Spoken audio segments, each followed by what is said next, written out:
నేను పాతకాలంలో అమ్మమ్మ నాన్నమ్మ వాళ్ళు చేసుకునే ఫుడ్ ఐటమ్స్ గురించి చెప్పబోతున్నాను.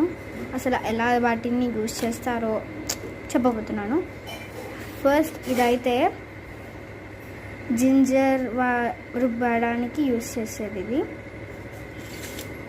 ఇదైతే మసాలాలు దంచడానికి యూజ్ చేసేది. దీనైతే మసాలాలు దంచడానికి యూజ్ చేసేది మాత్రమే అంటారు.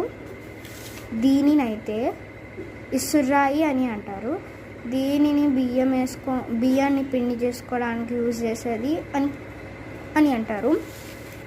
దీనినైతే పాతకాలంలో టిఫిన్ చేసుకోవడానికి యూజ్ చేసేది, అంటే పిండిలు అవన్నీ వేసి రుబ్బడానికి యూజ్ చేసేది.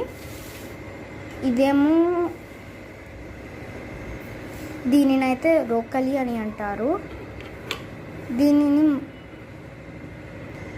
దీనిని పసుపు దంచడానికి